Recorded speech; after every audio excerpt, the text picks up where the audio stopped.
Puji Tuhan. Baiklah Bapak Ibu Saudara terkasih dalam Tuhan, kita akan sama-sama mendengarkan firman Tuhan. Firman Tuhan pada pagi hari ini, pada siang hari ini terambil dari 1 Petrus pasal yang kelima ayat 10 dan ayat 11.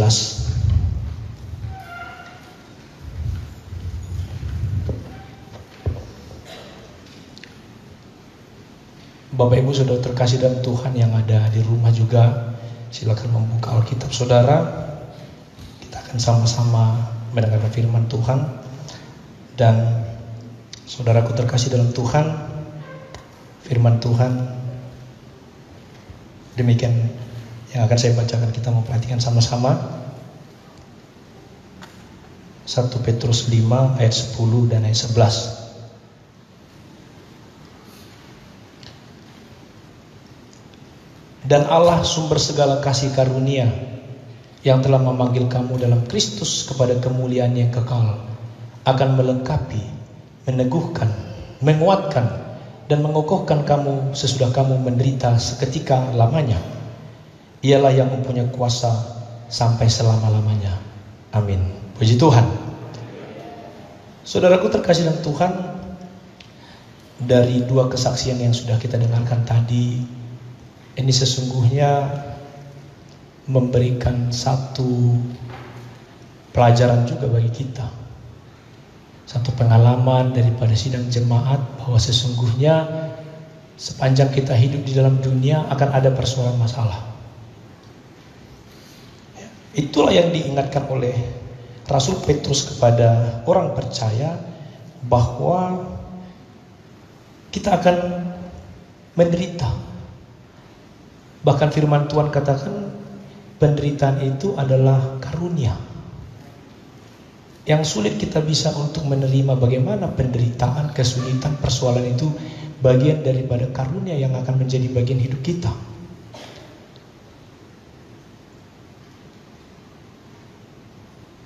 Makanya firman Tuhan katakan ini, ya, ada saatnya seketika kita mendapatkan persoalan, seketika kita mendapatkan masalah.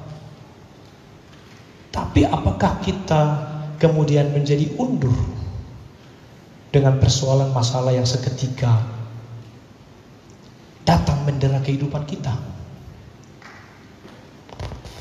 Yang baik kesaksian dari anak kita, anak Pak David, Regina, ya. Regina juga dengan keluarganya banyak persoalan masalah. Sesudah ayahnya Pak David sakit, ya, kemudian pergi dipanggil Tuhan, ibunya juga sakit, ya, anak-anak Regina dan adiknya, siapa namanya, mereka sampai harus memulung. Mereka berjuang hidup, ya, banyak penderitaan, persoalan. Pagi sekolah, yang memulung, ya, untuk hidup, untuk makan. Sementara mungkin banyak anak-anak lain membuang uangnya dengan hal-hal yang tidak berguna. Tapi mereka berjuang hidup, berjuang sekolah. Dibilang, Pak Pendeta, saya punya cita-cita menjadi tentara Koat. Gitu ya Regina ya. Oh, hati-hati kalau nanti dia punya pistol. Jadi Koat nanti dia. Kita berdoa supaya lewat gerejanya, seperti doa Ibu penginjil tadi, kota ini dimenangkan, orang-orang yang berkekurangan, orang-orang yang perlu ditolong. Nah, itu bagian kita. Jangan sampai kita menutup mata. Demikian juga kesaksian dari Pak Marbun, Pak Lumbang Gaul, ya. Kalau Pak Lumbang kenal, kalau singer paling pinggir sini yang agak gemuk, nah itu beliau.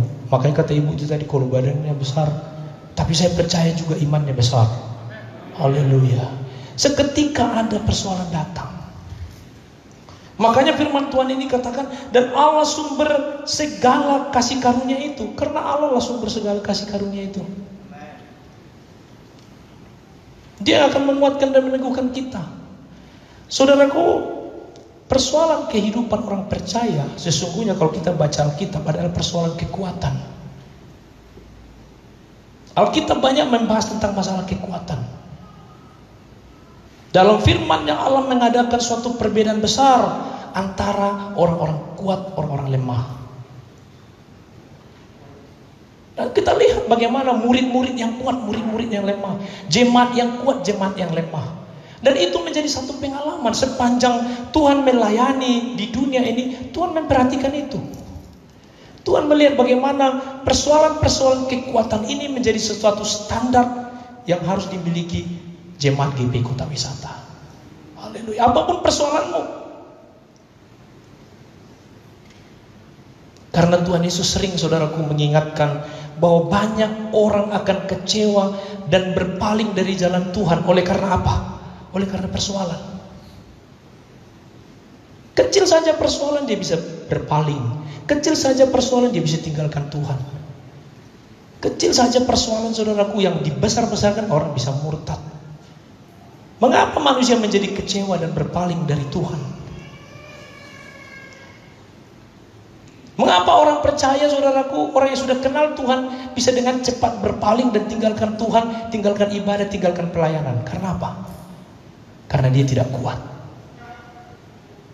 Tapi firman Tuhan katakan pencobaan-pencobaan yang kamu alami adalah pencobaan-pencobaan biasa yang tidak melebihi kekuatan kita. Amin. Kita adalah orang-orang yang kuat. Karena apa? Karena ada kekuatan yang Tuhan berikan di dalam diri setiap kita orang-orang percaya. Dan firman Tuhan katakan di dalam Roma 8 ayat 28 itu apa?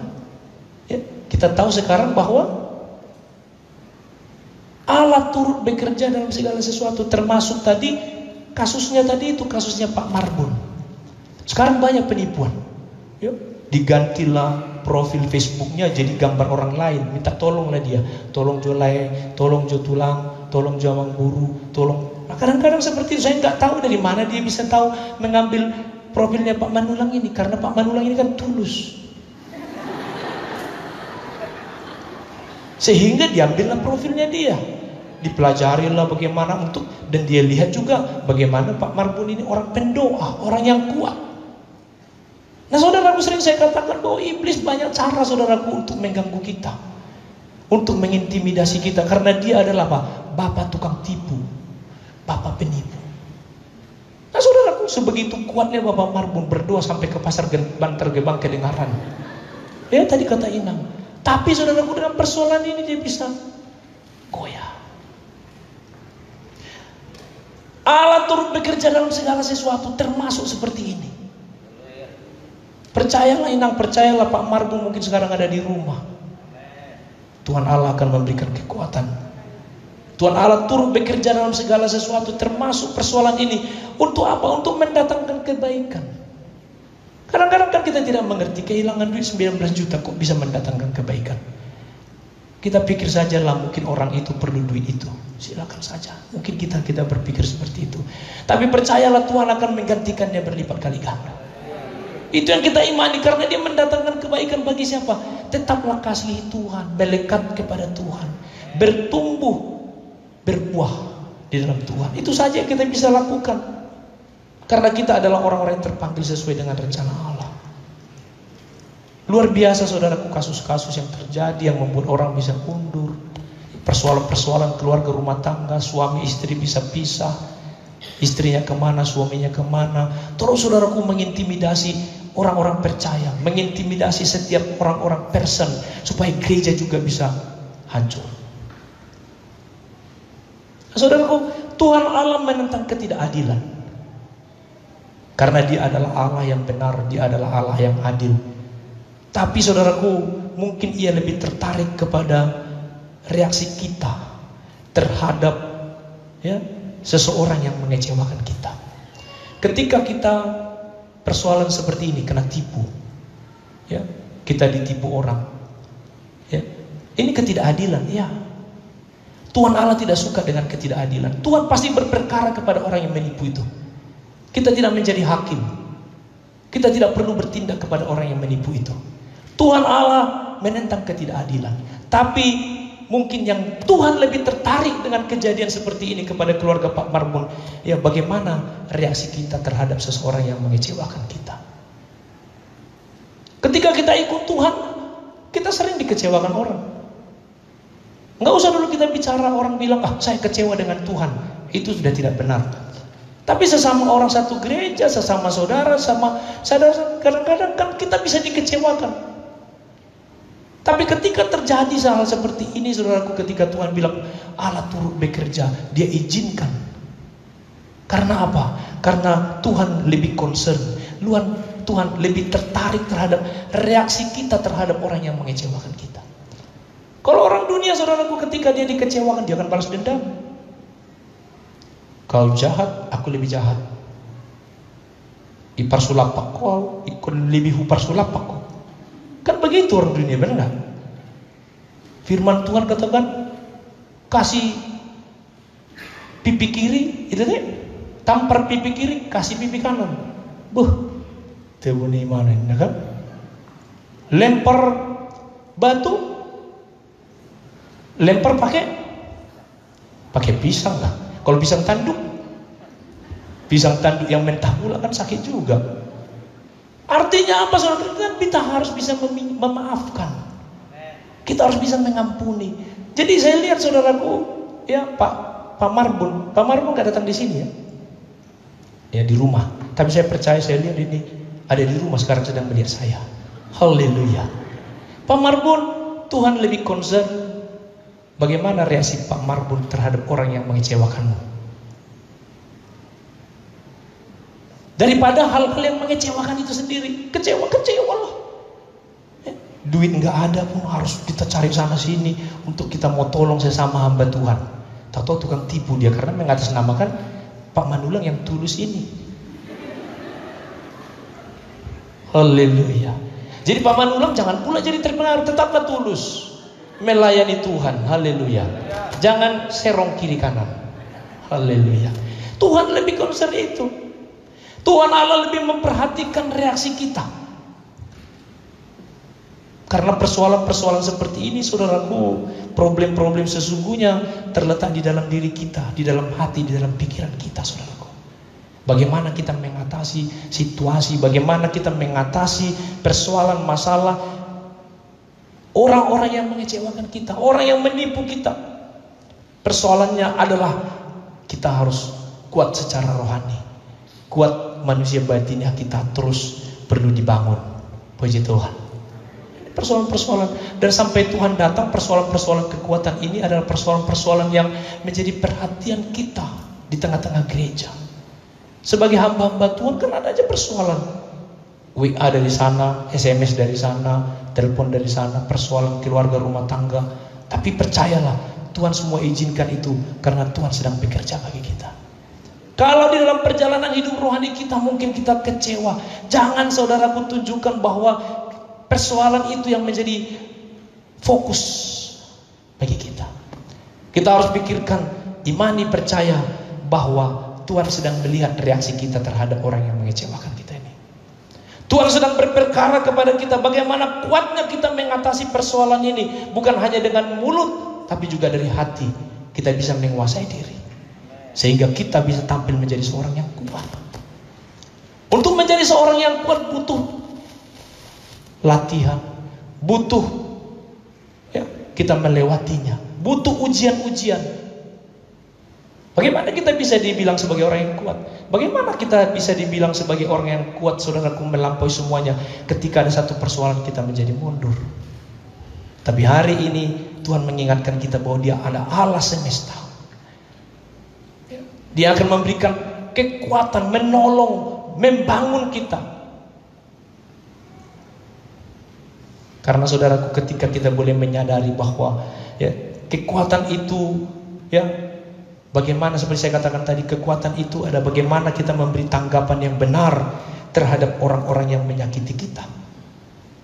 Kekuatan itu diukur dari bagaimana tanggapan kita, saudaraku, secara benar terhadap orang-orang yang mengecewakan, yang orang menipu kita, orang yang mungkin menyakiti kita.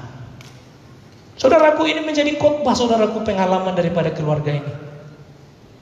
Sekuat apapun kita, ketika ada persoalan yang menyakiti kita, mengecewakan kita, kita mungkin bisa bisa mungkin mundur, sakit hati, tapi kita harus mengampuni. Semakin kita bisa memberikan tanggapan yang benar terhadap situasi ini, maka kita akan menjadi seorang yang kuat. Keluarga Pak Marbun akan menjadi keluarga yang kuat. Tuhan akan memberikan, firman Tuhan katakan di dalam 1 Korintus 2:9 itu, apa yang tidak pernah dilihat oleh mata, apa yang tidak pernah didengar oleh telinga, apa yang tidak pernah timbul dalam hati manusia, Tuhan sedang siapkan bagi keluarga ini. Jangan undur. Haleluya. Yang kedua, ya, kekuatan itu bisa dilihat dari seberapa kita bergantung kepada Allah. Orang yang menyadari ketidakberdayaannya, maka dia akan semakin berdoa bersungguh-sungguh, dan dia akan semakin bersandar kepada Allah, dan dia akan nyatakan ketergantungannya kepada Allah. Ketika ada persoalan seperti ini, jangan berharap kepada diri sendiri, kekuatan diri sendiri, tapi berharaplah hanya kepada Allah. Sesungguhnya kita di dalam dunia ini orang-orang yang tidak berdaya. Karena itu bergantung kepada Tuhan merupakan faktor yang penting, ya, untuk menentukan kekuatan kita. Kalau orang dunia bilang, saudaraku, bergantung kepada orang itu yang lemah. Bergantung kepada yang lain itu menunjukkan kepada kita bukanlah satu sosok yang kuat. Tapi firman Tuhan mengajarkan kepada kita bahwa kekuatan itu bergantung kepada Allah. Semakin kita bergantung kepada Allah, semakin kita dikuatkan. Ketika ada kekecewaan, ketika ada persoalan masalah seperti ini, maka jangan pernah meninggalkan Tuhan. Inilah rahasia menjadi orang-orang percaya. Sepanjang kita ikut Tuhan sampai kita Maranatha, Tuhan Yesus datang kepada kita, menjemput kita, maka saudaraku terkasih dalam Tuhan, akan ada persoalan masalah yang datang kepada kita. Itulah penderitaan sesaat. Makanya saudaraku, di dalam 1 Petrus 5 ayat 10 tadi dikatakan, dan Allah, Tuhan Allah kita, Dialah sumber segala kasih karunia. 1 Petrus 5 ayat 10. Yang sudah memanggil kita ke dalam Kristus kepada kemuliaan yang kekal. Karena sesungguhnya saudaraku terkasih dalam Tuhan, Dia memanggil kita kepada kemuliaannya, kepada persoalan ini. Karena apa? Di dalam perjalanan kita saudaraku yang mengikut Tuhan, maka Dia akan, ini yang perlu kita perhatikan, Dia pertama akan melengkapi kita. Puji Tuhan. Mungkin Tuhan berpikir saudaraku, saya pakailah kata mungkin. Mungkin Dia lihat bahwa keluarga ini saudaraku, dan ini menjadi khotbah, saya bilang mungkin ada kasus-kasus lain dalam tipologi yang berbeda yang membuat kita kecewa, yang membuat kita tersakiti. Karena apa saya bilang begitu? Karena gini tadi, kan beliau ini berdoa loh, sungguh-sungguh, melayani orang ke penjara, melayani di gereja Tuhan. Masa hal seperti ini Tuhan tidak bisa lindungi saya? Masa dari hal seperti ini kok Tuhan nggak berbicara, jangan itu penipu? Kan bisa saja berpikir seperti itu, sehingga kecewa. Nah saudaraku terkasih dalam Tuhan, bahwa mungkin, katakanlah saya bilang mungkin saja saudaraku Tuhan melihat bahwa dengan kejadian ini Tuhan mau melengkapi keluarga ini. Untuk berhati-hati, untuk cepat tanggap, untuk banyak hal saudaraku terkasih dalam Tuhan. Karena itu dikatakan Tuhan Kristus itu, Dia Yesus yang akan membawa kita kepada kemuliaan yang kekal. Itu perlu memperlengkapi kita. Karena setiap kita di sini bukan orang-orang yang sempurna. Kita memiliki kelemahan, kekurangan. Nah karena itulah Tuhan melengkapi kita. Makanya saudaraku, ketika ada sesuatu kejadian, maka sesungguhnya Tuhan sedang memperlengkapi kita. Jangan kita bereaksi kepada hal-hal yang mengecewakan kita itu, tapi sesungguhnya Tuhan sedang melihat bagaimana reaksi kita, bagaimana tanggapan kita yang benar terhadap orang-orang yang mengecewakan kita itu, orang-orang yang menyakiti kita itu, orang yang membohongi kita, menipu kita. Semakin kita saudaraku menanggapi dengan baik, menanggapi dengan benar, menanggapi dengan ketulusan dan lain sebagainya, mengasihi, berpikiran positif, sesungguhnya saudaraku terkasih dalam Tuhan, Tuhan sedang memperlengkapi kita untuk dipakai lebih dahsyat lagi. Itu tanggap reaksi kita. Kita tahu sekarang bahwa Allah turut bekerja dalam segala hal. Karena Dia akan melengkapi kita. Bukan hanya melengkapi. Sesudah dia lengkapi saudaraku, completely, perfectly. Karena kita semuanya saudaraku, dia akan perlengkapi untuk kita bisa menjadi jemaat yang berdampak. Haleluya. Sesudah kita dilengkapi, apalagi diteguhkan, dikuatkan, dikokohkan. 3 kata ini saudaraku luar biasa saudaraku. Ya, kalau kita lihat ini ya di dalam bahasa Inggrisnya dikata, and the God of all grace who called you to his eternal glory in Christ, after you have suffered a little while, with himself restore you. Ya, restore you itu artinya tadi pertama melengkapi. Dia bukan hanya kalau di sini bahasa Indonesia dikatakan melengkapi, tapi restore itu saudaraku dipulihkan. Tuhan Yesus akan memulihkan engkau, akan merestorasi engkau. Sesudah kita dipulihkan, baru 3 kata ini saudaraku, to make you strong, firm, and steadfast. Luar biasa. Ini 3 kata, nggak ada lagi kata di luar ini yang bisa membuat kita teguh. Tidak lagi di luar kata ini saudaraku yang membuat kita tidak akan bisa lagi dikalahkan. 3 hal ini. To make you strong, firm, and steadfast. Bukan hanya dikuatkan 3 kata ini saudaraku, menguatkan dari luar, dari dalam, dan seluruh panca indera kita. Membuatkan, meneguhkan, to make you strong, firm. Kalau firm itu saudaraku, firm itu apa namanya? Ya, firm itu kuat, alot. Ya, saudaraku luar biasa ya. Dan mengokohkan kamu. Ya, karena itulah sidang jemaat yang terkasih dalam Tuhan, kalaupun ada penderitaan persoalan, demikian juga tadi siapa Regina ya, terus berdoa ya buat mama ya, percayalah Tuhan ya mengizinkan ini terjadi. Kalau saya lihat keluarga ini ya sulit saudaraku ya, banyak penderitaan persoalan, tapi percayalah, saya lihat kalian kuat di dalam Tuhan, datang terus beribadah di sini. Orang lain, anak-anak boleh bermain-main, kalian ya kuat di dalam Tuhan ya, beribadah sungguh-sungguh. Engkau akan lihat nanti penderitaan sekarang yang kamu alami ini bukanlah penderitaan apa-apa, dan engkau akan melihat lagi kemuliaan Allah akan bekerja di tengah-tengah keluargamu ya. Bisa jadi nanti orang-orang ini keturunannya, keturunan Regina dan adiknya semua ini ya, nanti akan menjadi kemuliaan Tuhan, dipakai Tuhan alat untuk Tuhan memenangkan kota ini lewat gereja ini. Kita tidak mengerti. Kita memberi diri saja, memberi saja. Makanya kita sebagai jemaat juga, mari kita melihat situasi kita, lingkungan kita. Bagaimana saudaraku kita saling memperhatikan, saling menguatkan. Karena Tuhan sedang bekerja, memenangkan kota ini lewat gereja ini bagi setiap kita. Sehingga saudaraku terkasih dalam Tuhan, kalaupun nanti di depan ada persoalan, masalah yang akan datang saudaraku, ya tetap. Bukankah seperti itu Daniel saudaraku? Ya, kalau kita baca kitab Daniel 6, bagaimana saudaraku ya, persoalan yang luar biasa. Dia tidak punya kesalahan, dia tidak punya saudaraku kekurangan, tapi akhirnya apa? Dia harus dihukum. Dan sebagai manusia dia bisa komplain sama Tuhan. Tuhan, saya beribadah 3 kali sehari dia menghadap Yerusalem berdoa. Dia naik ke loteng rumahnya 3 kali sehari dia berdoa. Tidak pernah tinggal, tidak pernah diabaikannya. 3 times each day dia lakukan itu. Tapi bukan kebaikan yang menurut manusia datang kepada dia, tapi penghukuman. Tapi sesudah penghukuman itu datang, sesudah ketidakadilan itu datang, sesuatu hal yang menyakitkan itu datang, dia tetap beribadah seperti yang biasa dia lakukan. Puji Tuhan. Dia tidak mundur, dia tidak menjadi kecewa. Nah, ini yang Tuhan lihat dari Daniel.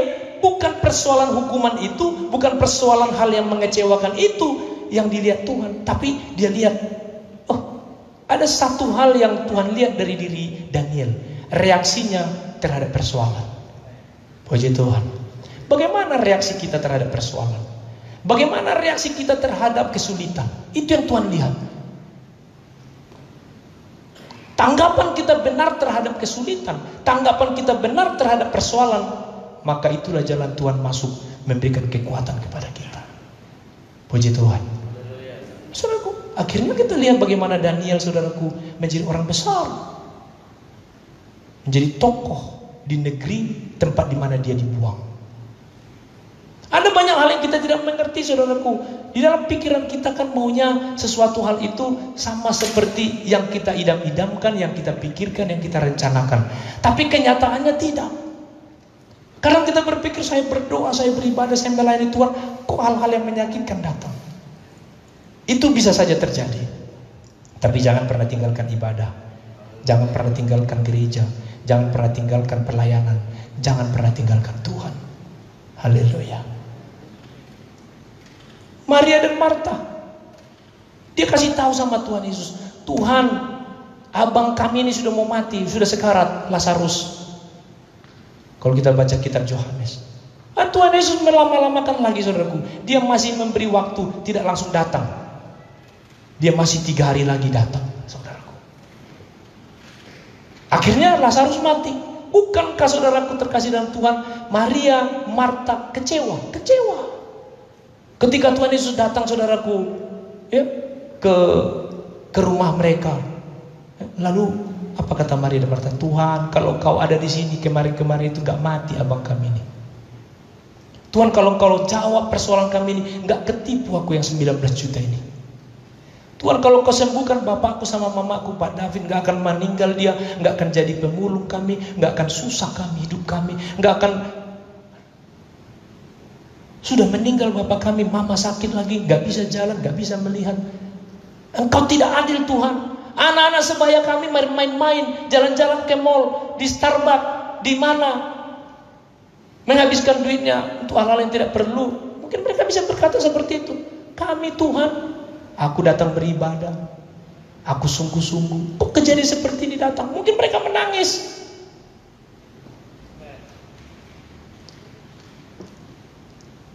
Tapi saya lihat, saudaraku, dan saya mau kasih tahu, ya, mengingatkan kita jangan sempat kecewa. Tuhan sedang melihat bagaimana reaksimu terhadap persoalan itu. Tuhan sedang melihat bagaimana reaksimu terhadap hal-hal yang mengecewakan engkau, hal-hal yang menyakitkan engkau. Semakin engkau bergantung kepada Tuhan, disitulah kekuatanmu. Disitulah caranya Tuhan nanti akan menjawab engkau kepada sesuatu yang tidak pernah kau pikirkan, tidak pernah kau bayangkan. Tuhan akan hadir di sana. Haleluya. Tuhan Allah semesta itu membiarkan saudara seketika kita di dalam penderitaan, seketika kita di dalam kesulitan. Tapi sesungguhnya Dia sedang merestorasi kita, memulihkan kita, to make you strong, firm, and steadfast. Membuat engkau kokoh, kuat, dan meneguhkan, menguatkan, dan mengokohkan. Luar biasa, saudaraku. Kalau kita semakin bergantung kepada Tuhan, semakin kita bergantung kepada Tuhan, 3 hal ini, percayalah, imanilah, saudaraku, sedang bekerja dalam hidupmu.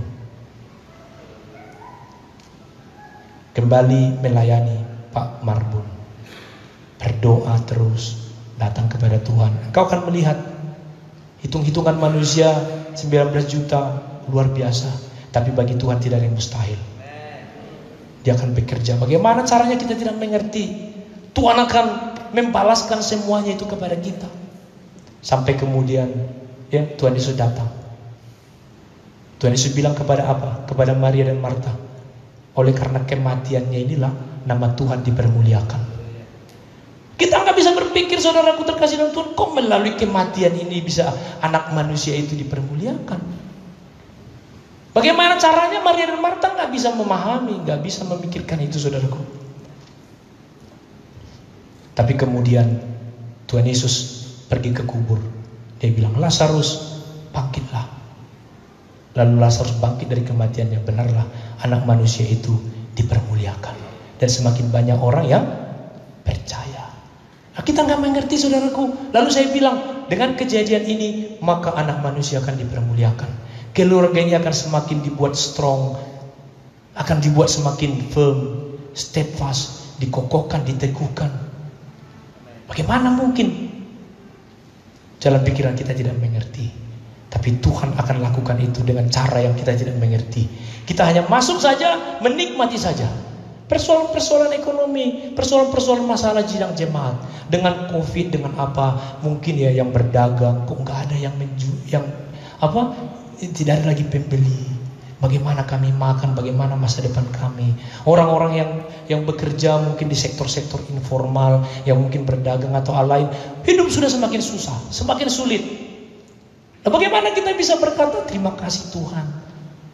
Kalaupun ini penderitaan datang sesaat, bagaimana kita bisa bilang bersyukur? Tapi hari ini melalui kesaksian-kesaksian yang sudah kita dengarkan, marilah kita saudaraku ya menjadi orang yang kuat, orang Kristen yang kuat, orang Pentakosta yang kuat. Dengan cara apa? Bagaimana kita memberikan tanggapan yang benar terhadap kejadian-kejadian yang kita alami. Tanggapi secara benar, secara positif.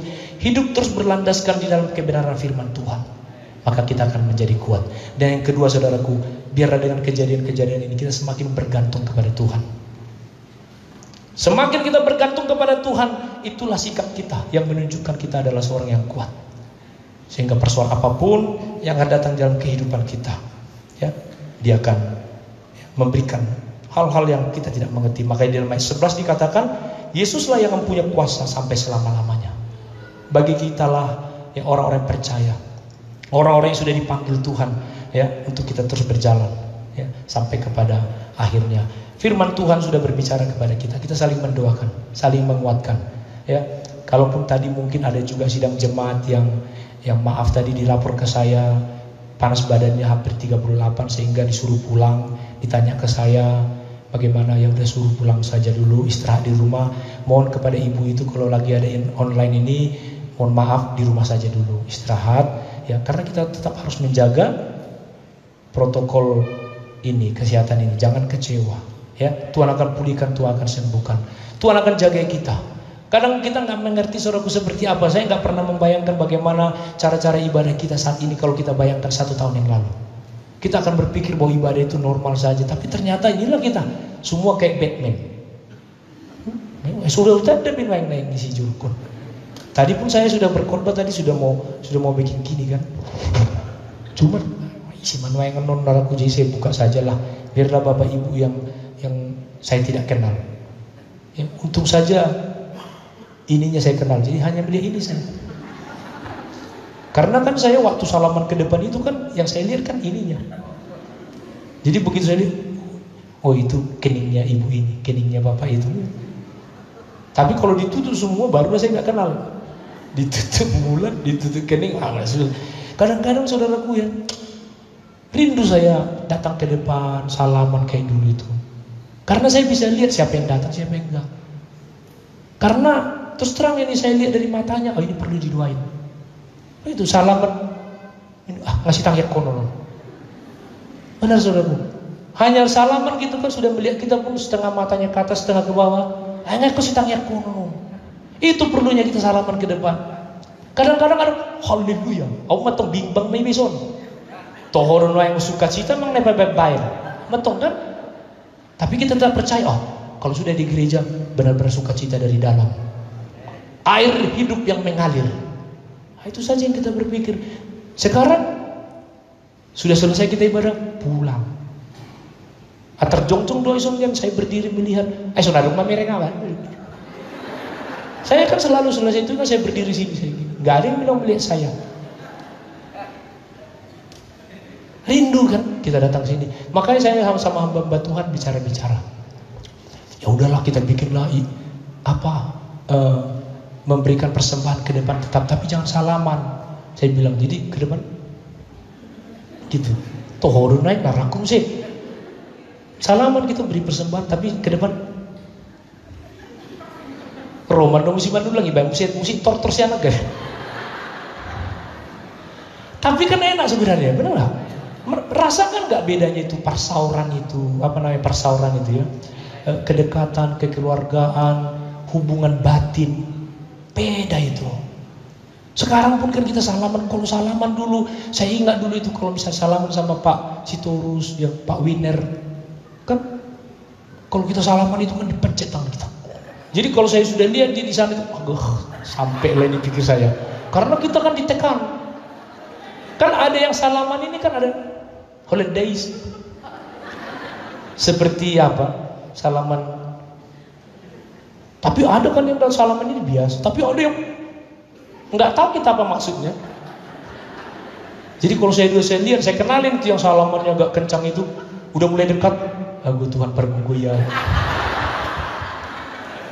Karena sudah bakal, apalagi kalau sudah ada cincin di sini kita itu kan, dijepit itu, terbongkar dulu.